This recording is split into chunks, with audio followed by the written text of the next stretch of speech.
Just one sec. In case you're joining, kindly mute yourself. Yeah. So the thing is that Vision IAS gist is very, very useful, and it's more than enough. And in case you feel like before prelims you are not able to complete it in the sake, at least the first volume of the economic survey is very, very relevant for the prelims perspective. Second volume is more of data and facts. Probably it may come. I'm not saying the second volume is not at all important. I'm not saying like that. But first volume is comparatively very, very important rather than the second volume. That is what the strategy should be. And a lot of terms tend to be directly picked up from economic survey. So better read the summary from Vision IAS. And what about summary from GS Core? See, all the summaries are good. And I will not say that, yeah, it's a bit louder. So it's just one sec. Okay, guys, is it audible now? Is my voice audible now? Yeah, okay. Fine. So if that is clear, yeah. So what about GS Core? See, I will say that every institute is really good. So Vision is a time-tested document. That is what I say. If you want to really go with Forum IAS or GS Core, I don't have any problem. No one can say that this material is better than that material. Everyone is doing the right job. So whatever is it, but stick to one material. Try to revise it more number of times. Okay. Yeah. So this is about budget and economic survey. Even for budget, try to take the gist only. Please don't read the entire document. But anyway, there is a small hack in that. I'll come to that when I'm concluding the session. Don't worry about that. So I think a lot of you people have already joined. So let's go into the session. And at the end of the session, I want to give you 8 points in gist, so that these are the 8 things which you should never miss while going for a prelims. So that I'll conclude at the end so that everyone can benefit from that. Okay. So let me start the session now. So I'm going to run through a small PPT about the trend and analysis. And please try to get what is needed for the exam. Please don't try to overdo things. We are not going to become a chartered accountant, or we are not going to become PhD in economics. Please don't do that. We are here to clear just this exam, and let's focus on how to clear. So rather than reading so many things and not getting clearing in this exam is really bad, because it's not about the knowledge. It's about how to clear this exam is most important thing. And let's try to understand that. Okay, I'll just share a PPT with you guys. You can just have a look at it.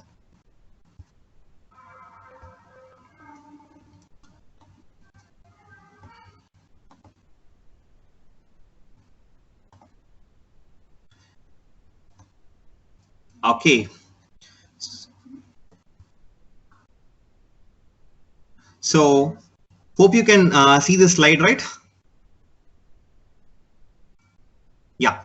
Okay. Fine. So, okay, this is about prelims approach. And yeah. So first thing is that I just want to focus on this word. So it is economy prelims approach and not economics. First of all, understand this. So please don't go into so much of details into macroeconomics. Yeah, I know that like mostly it is about demand and supply, this microeconomics. Don't focus so much on that, because UPSC tends to focus on the applied aspect of the economics, not just the concepts or the raw concept of economics. I will tell you how also. Just let's go into the slide. So this is what is the trend of 2019. So 28 out of 100 questions in GS paper were devoted to economy, yearbook and schemes. So 28 is a very, very huge number. In case you miss out of the section, you have absolutely no chance of cracking this exam. So this is a very, very important section.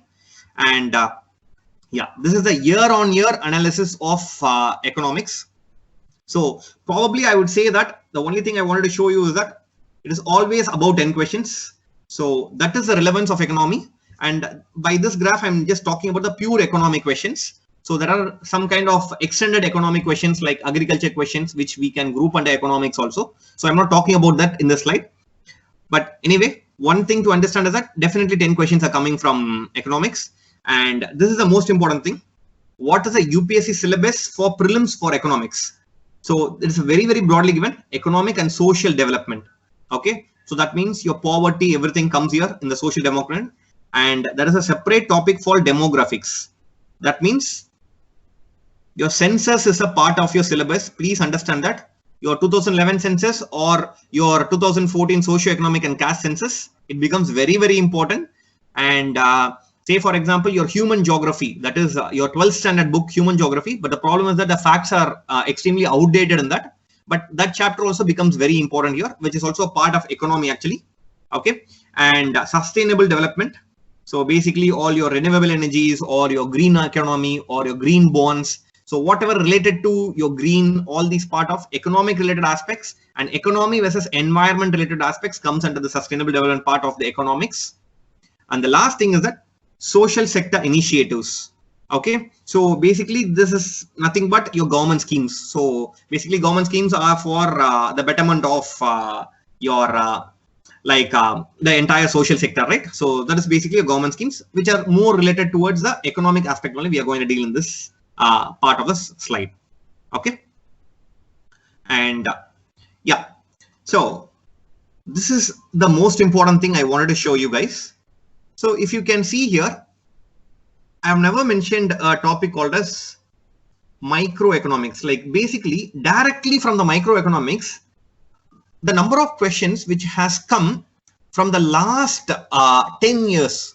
This is about the number of questions coming from the last 10 years is basically 1 or 2 questions only have come from the microeconomics topic.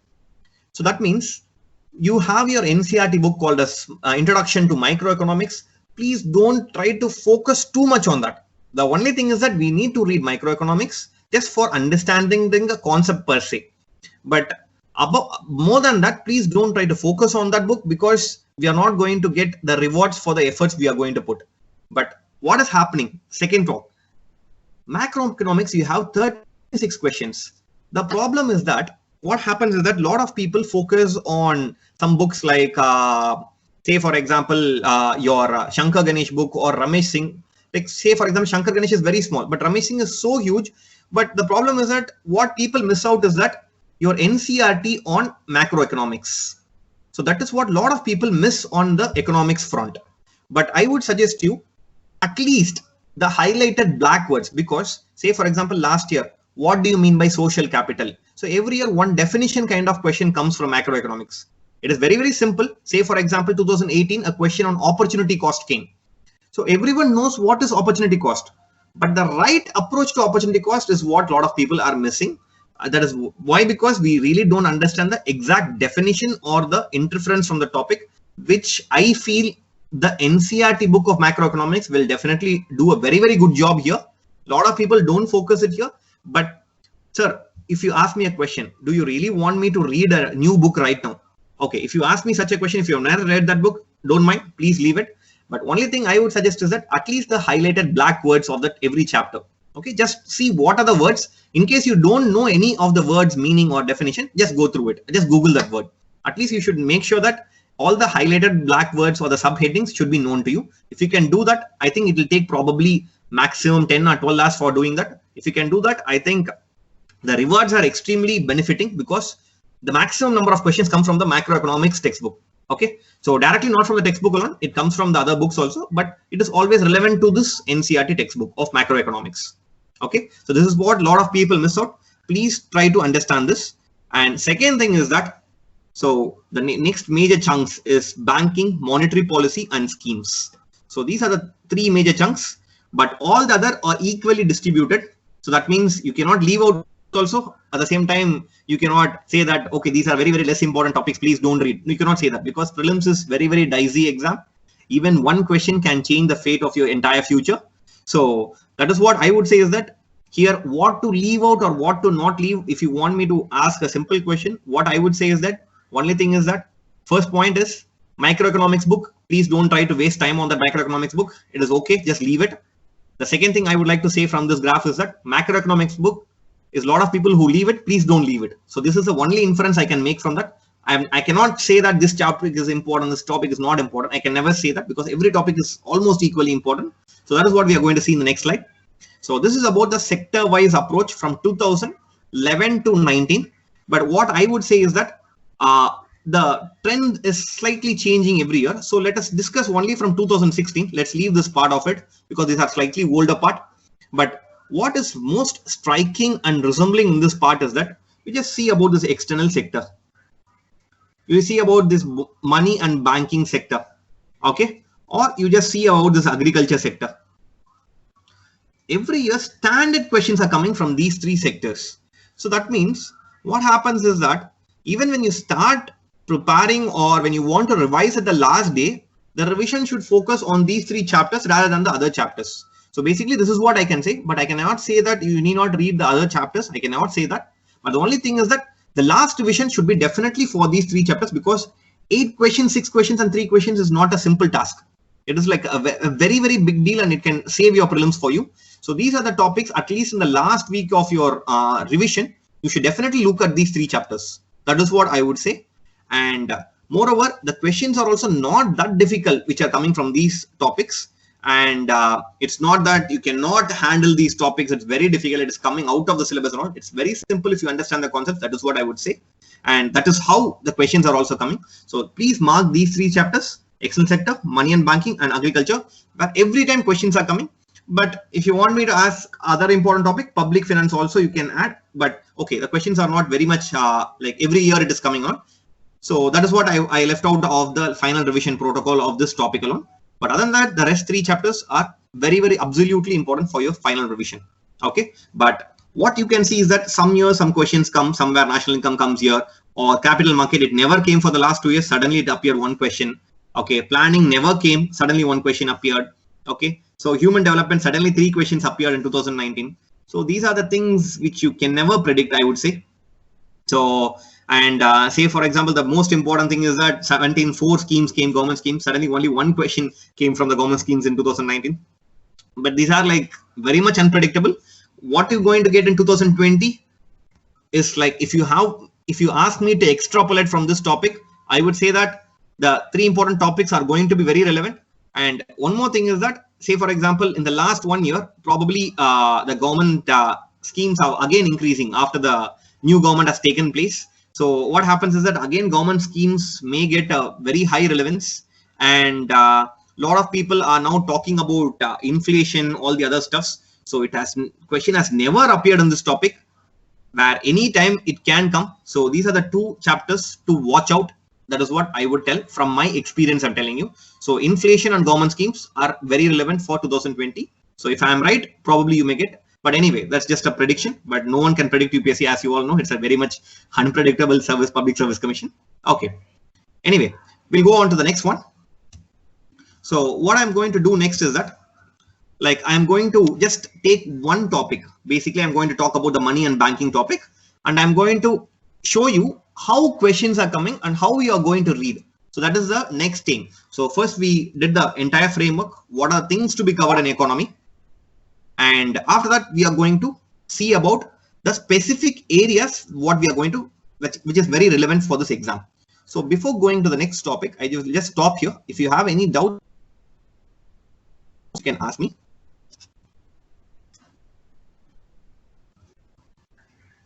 Okay.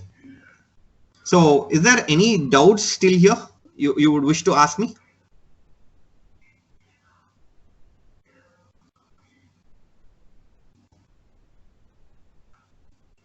So source for government schemes. Yeah. So source for government schemes is again, one thing is that the best source is reading your Hindu newspaper, but the problem is that not a lot of people can do it regularly. So in that case, what I would say is that any one booklet, Vision IAS ka booklet or Forum IAS, Insights or GS Score, government schemes, definitely one PDF is released. Please go through that schemes. That is more than enough for your schemes part of it. Okay. Sriram material is good. Okay. So yeah, see, Sriram material, I would say, if you, in my own experience, if you ask me, Sriram material is one of the best materials in the market, one of the most comprehensive materials. Probably if you read that, every question will come from that. Okay, because it's such comprehensive, such big book. But the only thing is it's difficult to read. If you've already read that book, please go with that. I would not suggest any new timers for that. For example, next 45, 50 days only are there for the prelims exam. I would not suggest anyone to pick that book at this moment. If you've already read it, please do it. Or else if you're planning to give the next year, okay, you can go with Sriram IAS material. But more than all these materials, the best material, if you want me to suggest, is Shankar Ganesh. Very small, very crisp, and most relevant book for the exam. So it is very easy to revise also. And build your basics based on Shankar Ganesh, and based on that, build your current affairs. That is more than enough actually for this prelims examination. Okay.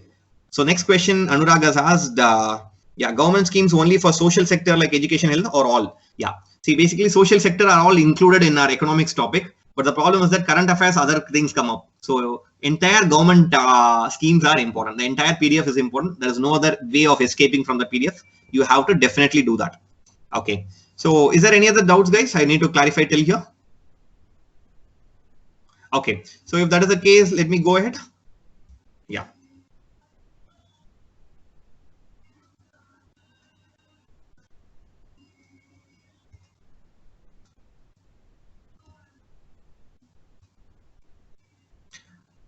Okay. Now we are going to go into the details of the topics.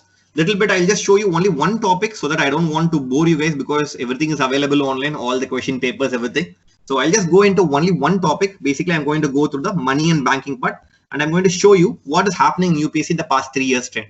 Okay. So banking and the money market. So let's see this question. So basically, it's a RBI's recent directive. So what does it mean is that it is not a scheme or nothing else. It is basically a monetary policy report. Okay. So that means whatever RBI governor, actually the monetary policy committee decided based on the monetary policy recommendations of that year was directly asked in the prelims. Say for example, 2 or 3 days back again, there was a monetary policy committee meeting where there was no change in the repo rate or on the policy rates. And there also was an accommodative stance which was given for this tackling the inflation, which is probably it may come in the future. That is what they have they have told us.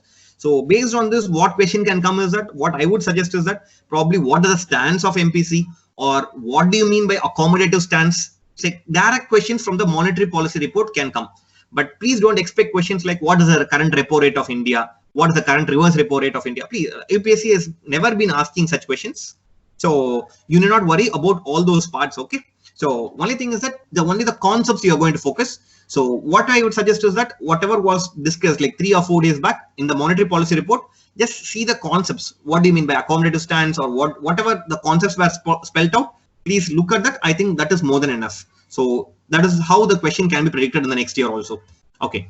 Just see here. The next question is about inter-creditor agreement. Basically, it was a very, very famous current affairs. I think almost every material had it.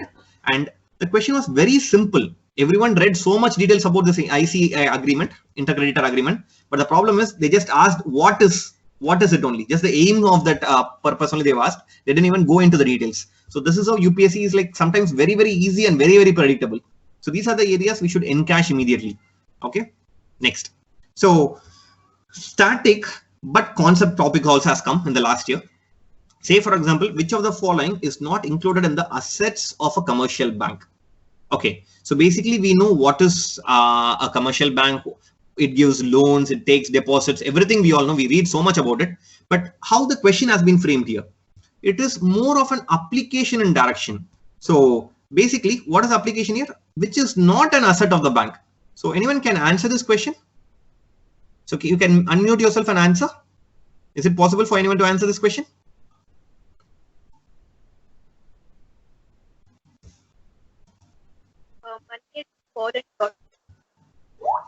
Yeah. Can you be a little louder? Money is called short. Okay, fine. So actually the answer is deposits. Okay. The problem is that this is very, very simple question actually, but the problem is that we get confused. What happens is that it is not an asset. Asset means what? It is my own property. Do you think deposits are the properties of the bank? No, it has to pay the customers back. It has to pay back. So that means when you have the payback means it is basically a liability. So that means I need to pay them back. It is not my own property. So this is the basic level they have tested you. But the problem is a lot of people got a mistake over here. But if you have to strengthen these concepts, this is where you have to read that macroeconomics book. This question is actually directly from the NCERT actually. So deposits are all liabilities of the bank. It is directly given in the NCERT. But the only thing is that what I'm trying to say is that they're asking very simple questions. This is also a very simple question if you provided you know the concept. So that is when it just becomes easy. Okay. So we'll go to the next question. So you can see this also money multiplier. So this was also a lot of people know the formula of money multiplier. Money multiplier is equal to M3 by M0 because this is given in your Shankar Ganesh. But the problem is that what do you mean by money multiplier? it is not given in your Shankar Ganesh book also. Okay, so basically they went into the details of it. So basically, what do you mean by money multiplier? What happens is that whenever, say for example, so basically it's about the concept of banking. When we understand the concept of banking, what happens is that bank has two functions. Basically, it has to raise money and it has to lend money also. And from this lending only, it can get profits. Correct? So how it's going to lend, like raise money? So basically, it is going to borrow from RBI, or it can borrow from the public. That is in base of like basically deposits, or it can also borrow as bonds. Okay, or any investments. So these are the ways the RBI is like the bank is going to get money, and based on this, it is going to lend money. Say for example, what happens is that a person A is depositing 10 rupees into the bank.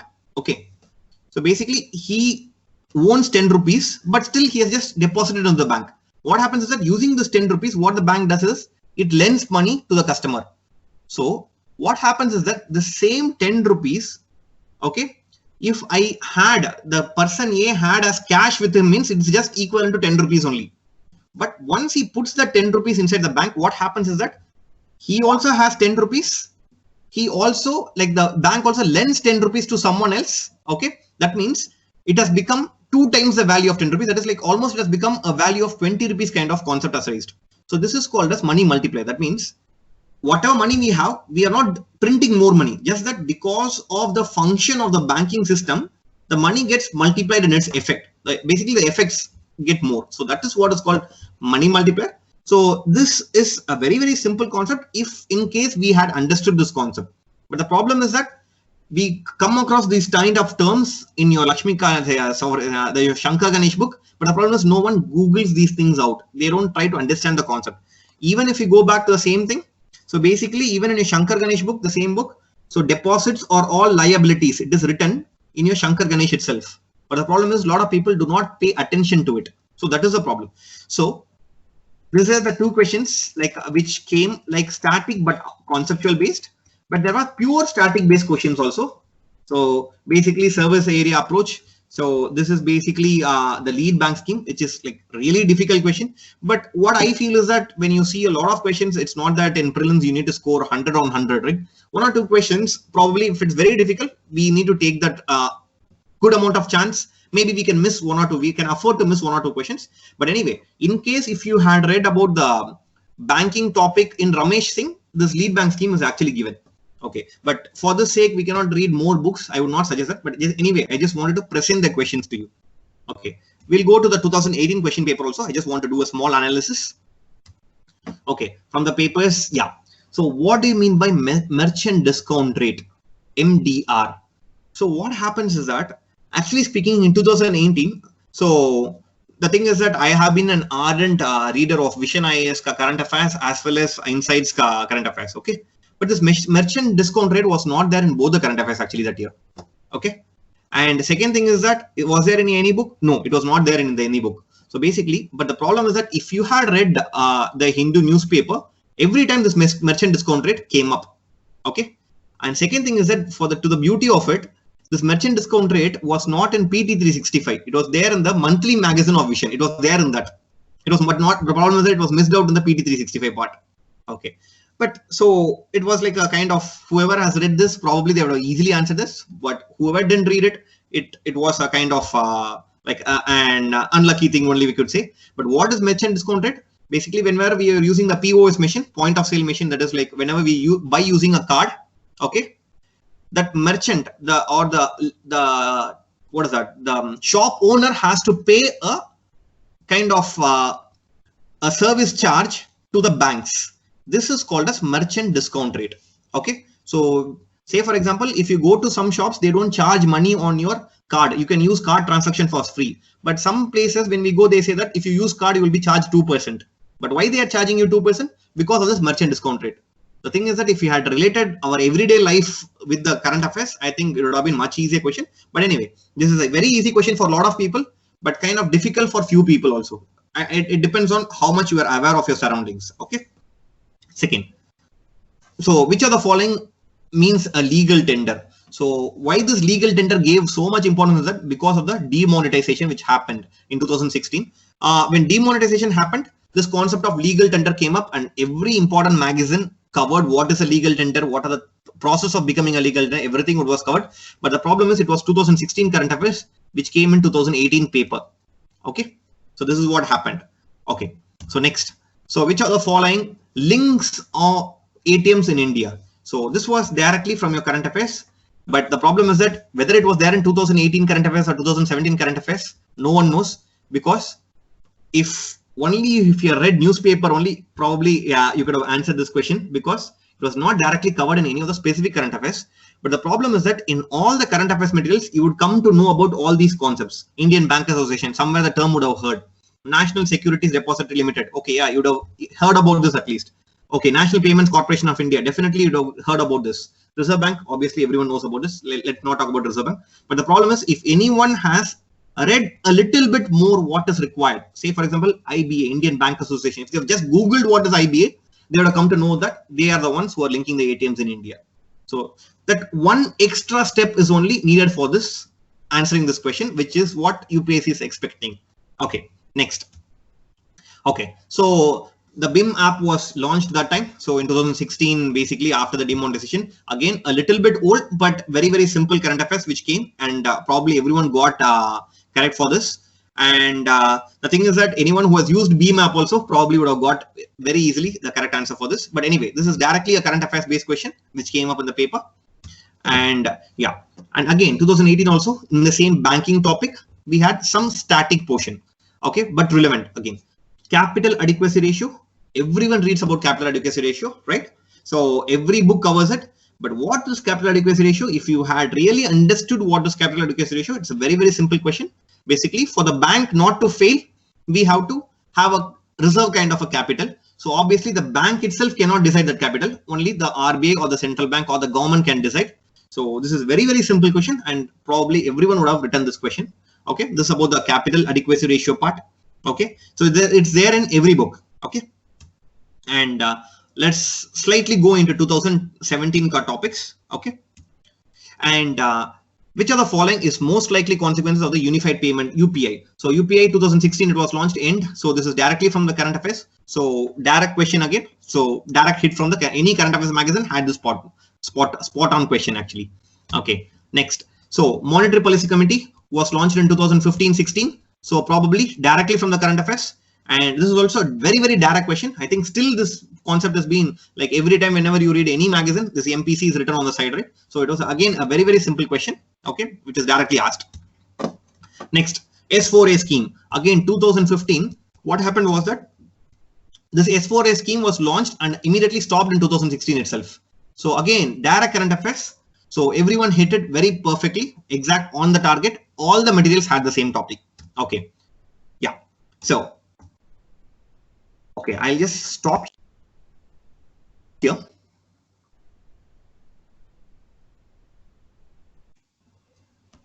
Okay, fine. So a lot of people have answered deposits. Yeah, now when I'm seeing the chats. Okay, anyway. So only thing I would like to recommend is that, yeah. So since I've just shown you only one subtopic, the banking topic, okay, and I've discussed about 2018, 19, and 17. Okay, what do you think is like from these three papers? Like, what do you understand from these topics? Like, what do you have to read actually? I don't want to answer questions, but I really want an answer from your end. Okay, can anyone just unmute yourself and tell like what do you think is the best way to read economics from these trend analysis only? Basic concepts and definitions, basic NCERT linking with current affairs. Okay, so a lot of people are having. The thing is that, yeah, three more are writing. But only thing, what I would like to say is that problem is that a lot of people actually claim that, okay, from my own current affairs material, this many questions came. Only if you attend my classes, you get more questions. If you understand the concepts, or if you attend classes only, you can understand the concepts. But I would definitely say that economics is only one thing is that I would say is that first of all stick to one source in economics, because what happens is that the question which is asked, it's at a very, very, very basic level, what most of like 40 to 50% of the questions in economics, it's at a very basic level. That means if you had understood the concept well, you can really answer well.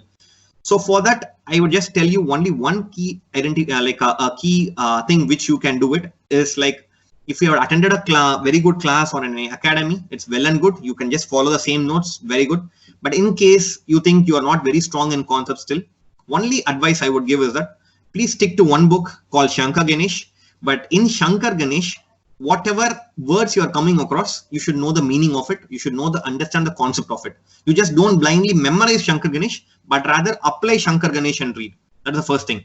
Second thing is that when you're reading current affairs, okay, when you're reading current affairs, what happens is that like whenever you come across any term like National Payment Corporation of India or India's Bank Association, say for example, Asian Development Bank or AIIB Bank or New Development Bank, so many things will come up in your current affairs when you're reading. But in case if it is not explained in detail in that part of the current affairs, just Google it, just learn 2-3 words about it. That is more than enough. The problem is that they're not just stopping with what has happened alone. They're just going to the background of it and digging the question and coming up. So that is what UPSC is doing. And this is not just in the banking sector alone. See, I don't want to do all the sectors because it's going to be much repetitive for you guys. But if you just take any of the famous websites, I think Mrunal gives a very good analysis of all the previous year's question paper. If you just take it and see, what happens is that every year the same thing comes. It is directly from your book, but slightly higher than your book. So most of the questions are directly from your Vision Current Affairs only, but slightly above your Vision Current Affairs. But very few questions come directly actually. So what you have to do is that whatever you read, please try to understand the concept and read. And second thing is that if you're not understanding some concept, so what I would say is that just Google, and lot of videos are there explaining any concept in economics. Okay, the best website is Investopedia. So if you're not understanding monetary policy, what do you mean by monetary policy? If you're not understanding what is meant by a bond, what do you mean? What is the difference between a bond and a debenture? What do you mean by a security? All these basics has to be cleared immediately. So the best website I would suggest is that Investopedia. You have very good, excellent videos. Please use this website, Investopedia. And otherwise, you have all the UPSC videos which are going up here and there on YouTube. You can find any of the websites. But only thing is that whatever you read, debentures, bonds, okay, what do you mean by money multiplier? What do you mean by, what are the measures of money? M1, M2, M3, M4. Everyone reads what is M1, M2, M3, M4. But why do you have to classify M1 to M4? That is what no one understands. Okay, all these things have to be focused and read in a conceptual manner. And only concepts is going to help you in economics, not the theory part like your history or geography. That is the first thing, first understanding. And I think you would have also learned about that. And second thing I would like to say is that, okay, so while reading current affairs, so sir, should I read this current affairs, that current affairs? I don't know. You read X, Y, Z, any current affairs, it's okay. But just stick to one current affairs. But one current affairs, do the extra work also. Whenever you come across some term, please Google it and find out. So that is what you have to do. And I think even PT 365 of any institute, that is well and do. That is good enough. Okay. In case you're reading newspapers, beautiful. You please continue with the newspaper part. Okay. This is about the basics about like how to approach towards your exam. But more than the basics, I've written like based on my experience. Okay, so I didn't introduce myself to you guys, right? So basically what happened, like myself, I'm Dr. Prasanna Kumar actually. Okay, so my journey in this UPSC is that it's kind of quite long, 4 years ka journey, and I have given actually 3 attempts now. So actually this time also I gave my mains, but unfortunately I didn't clear this year. But what happens is one good thing what I have done is that every year I have written, I have cleared my prelims. So based on that only, I'm just telling you what I have done and what has worked with me. So this is my strategy, and that is why I'm sharing with you guys. And second thing is that I didn't read from any hi-fi institutes like Vajiram or these things. I just did online coaching fully. Okay, I stuck with Byju's, and Byju's is not that great in terms of coaching, and that is why I learned a lot on my own, and that is why I probably think that it's taking so much long time to clear also. So, but whatever I am speaking is based on my experience, and it has worked also. So try to limit the sources for economy, try to read the concepts, and you're definitely going to crack this prelims. Please believe that, and it's going to happen also. You will see that in 2 months time. Okay, and based on that, I have some 8 points to share with you based on my experience. First thing is that please focus on the budget speech actually. So if you just Google budget 2020 budget speech by Nirmala Sitharaman, there is a 1 hour or 1 hour 25-minute speech. Okay, a lot of people do not focus on that. They directly take the book of budget and try to read one gist. But what happens is that from these 3 years question papers, whatever I've analyzed, whatever is spoken out of the finance minister's mouth, 2 or 3 questions are coming from that.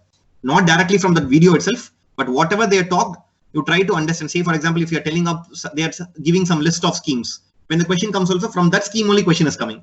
You're getting it. So please try to watch that 1 hour 20 or 1 hour 30 minutes budget speech, okay, by Nirmala Sitharaman. And I'm telling you, it is going to give a lot of value to your answer. And it also gives you how, in what direction our economy is traveling. But the problem is that after that, this COVID has entirely changed the course of our economy. But anyway, but try to watch that, because the trends are also very important nowadays. Trend-based questions are also coming into our picture now, so that the budget speech is very important.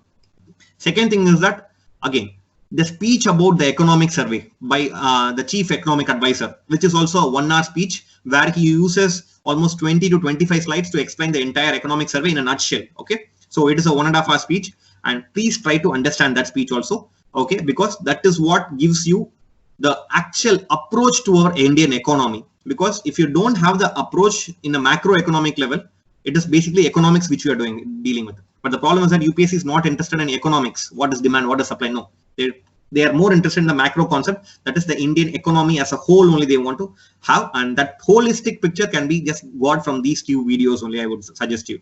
Okay. Third thing is that very important thing to note, economic survey. I know you are all going to read this year's economic survey for sure. But the problem is that in case if you have time, I would suggest you to read one more your economic survey also. That is 2019 economic survey also. I would suggest you to read. So a lot of concepts, because economic survey is full of concepts, and those concepts are getting repeated in the next year, not just in 1 year current affairs. The previous year current affairs, I showed you 2 examples also, right? From the previous year, it is getting repeated, and that previous year repetition is mostly from the economic survey only actually. So in case if you have time, at least the volume 1 of the previous economic survey can be done. Just read through, basic skip through. Please don't try to memorize the facts over there, because the facts are old. It may be useful for your mains, but not for your prelims. Only thing is that what are the concepts involved? Any concepts or the small boxes in vision which is given in all the topics, at least volume and try to cover it. So that is one more important thing I want to say. And fourth thing is that I already told you, government schemes PDF, you need to revise it at least 5 times. Okay. So minimum 5 times, and take 2-3 tests based on that, so that every scheme should be in your fingertips. Which ministry it is, how much amount of money, is it a central sector scheme or a centrally sponsored scheme? Okay, what is the target? What are its aims and objectives? And if you have any data, small data, so you can remember that the data will be useful for your mains, but not for your prelims. But at least the first 4 things has to be definitely crammed for your prelims. No other option for that. Okay.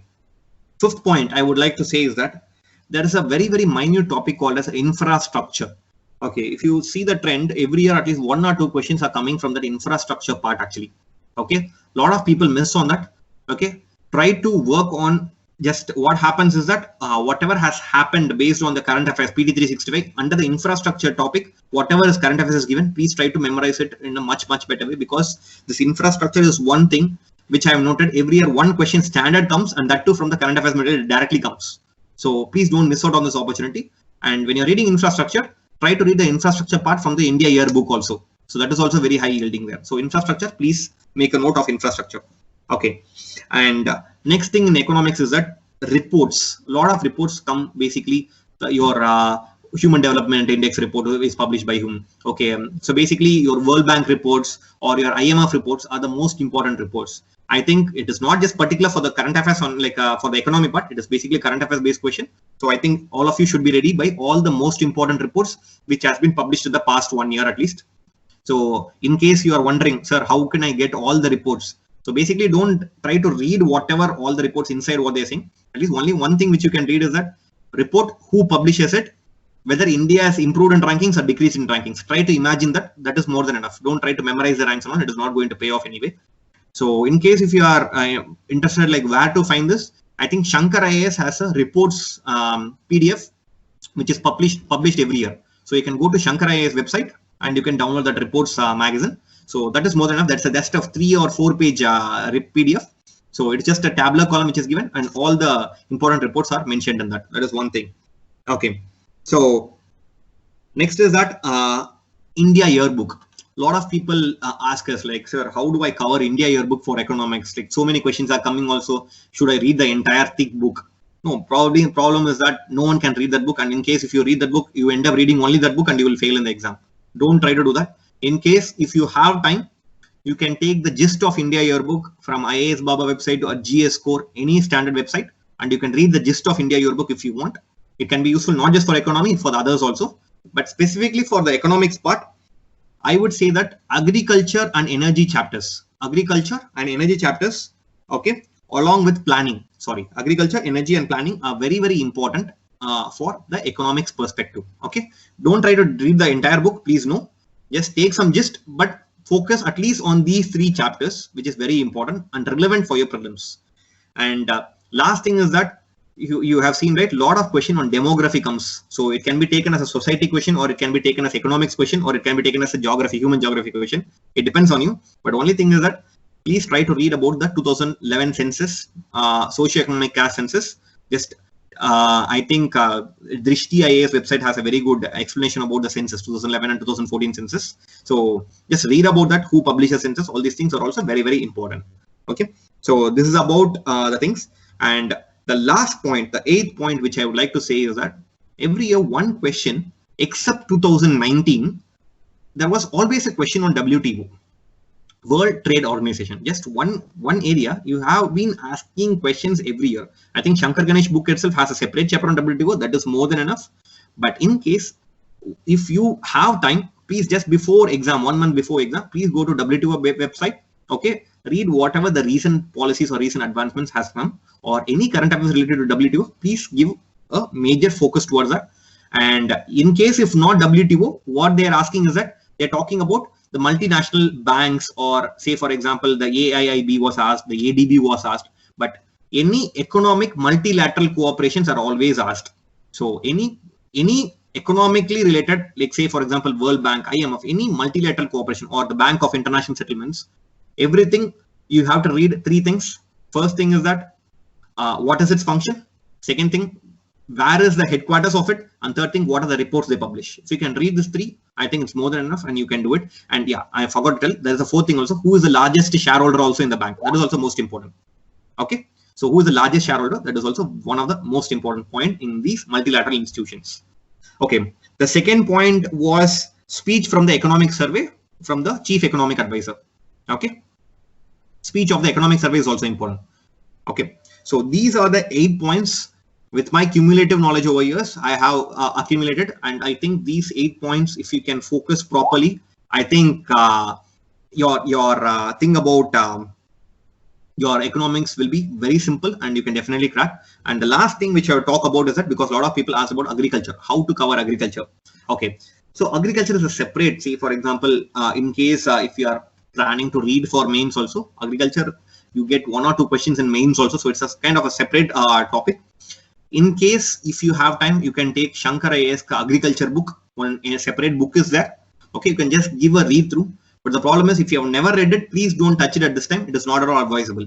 So what is important is that kindly take hold of Vision IAS notes or Forum IAS agriculture material is there. I think some 20 pages or 25 pages material.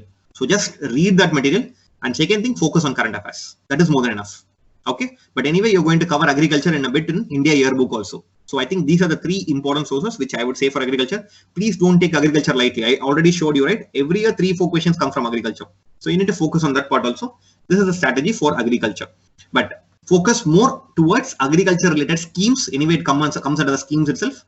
And second thing, focus more on agriculture related current affairs. So there only most of the questions come. And say for example, in 16 Fasal Bima Yojana came, and again 18 Fasal Bima Yojana again came. So basically they're more focused towards agriculture related current affairs. So that you can definitely do from everyday magazines only. Okay, so this is about the strategy for agriculture also. And these are the most important things I really wanted to share with you regarding this session. And in case you have any doubt, like Atmanirbhar Bharat reports, yeah, you just read any current affairs magazine, it will definitely come in that itself. You need not do it separately from somewhere. Okay, so that is more than enough. But only thing is that I would say is that first of all, believe your sources. Okay, don't try to do more than one current affairs, because a lot of people I've seen is that economics is a huge topic, right? When you take about even a monthly magazine, you take economics is the biggest chunk in that, right?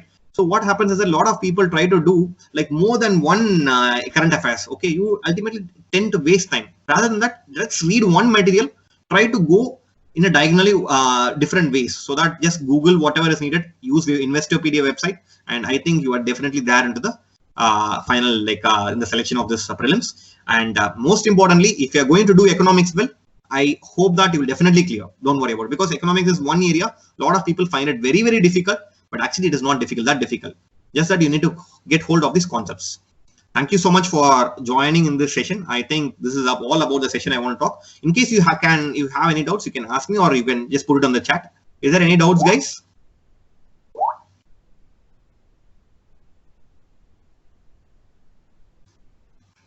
Okay, so before you guys leave, I just have 2 more slides to see. Just go through these slides, just 1 minute. Okay.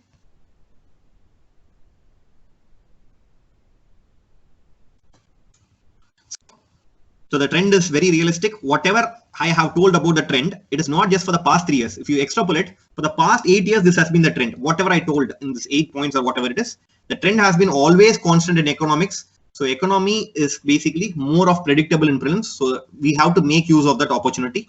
Okay. So this is the kind of trend-based questions which are appearing recently. In 2019, 4 questions were trend-based questions. 2018, 3 questions. 2017, again, 4 questions were trend-based questions. Okay. So, but what do you mean by trend-based questions? So basically what happens is that among the following is the largest exporter of rice in the world in the last 5 years, basically India. This was directly from your India yearbook actually. This was India yearbook question from your agriculture. Okay. So among the following, okay, which of the following highest imports in terms of value for the last 5 years? This is from economic survey. Okay. So consider the following. Most of India's debt is owned by government securities. All of India's external debt is denominated in US dollars. So this was also from economic survey. Okay. And in the context of India, which of the following is a contributor for the reducing the risk of currency crisis? So basically, this was an applied question. So I'm sorry, this wrongly came up here. Okay, I'm really sorry for the question. This was applied question, not a trend-based question.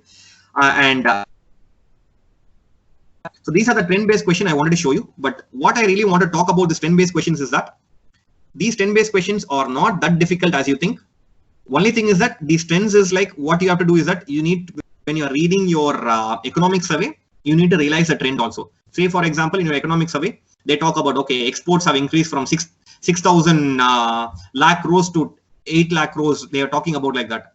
Okay, if you are seeing such a value, please don't try to focus on the value. That is from this value, this much value has increased. Don't try to focus on the value. Just try to focus on the trend. Yes, from 2017, exports have increased. 2018, petrol imports have decreased. This kind of trends alone you try to memorize, not the values. Values are not important. Okay. Say, for example, GDP growth rate. Okay. So basically, GDP growth rate has been falling for the past almost 7 quarters now. So you need to know the trend. 7 quarters it has been falling, but before that it was actually in the upstream only. So this is what you should know. This kind of trends alone you should know, but not nothing more than that. But these trends, I feel it is more than enough from your budget economic survey part.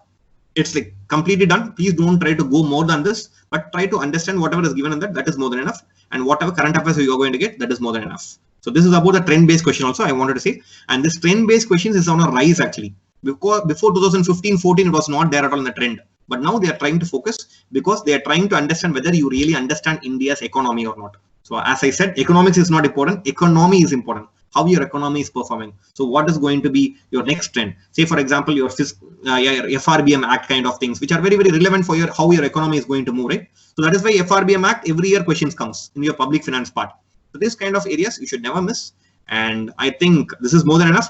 But one thing which you should always do is that kindly go through the last 5 years question paper, because I've done just only the banking sector only. Similarly, please try to do the public finance part, the agriculture part, and try to see how questions are coming. Then you will realize that you can definitely crack this exam in the economics part. Okay. So this is what my kind advice and your my opinion on this paper about how to crack the economics part of prelims. So this is from me, guys. And thank you so much for joining me today. And in case you have any final doubts, you can ask me. Is there anything? Okay. Hope you found the session very useful. and I'll be really happy if you guys crack and then let me know that your things help me. So thank you so much. That is what will be the best thanks from my end. Okay, and all the very best, guys. Hope I'll see you in the discussion session of this PCM batch which has been started recently. Okay, so all the best, guys. Take care, and yeah, if there is any doubts, you can post or you can leave, guys. Thank you so much for joining me.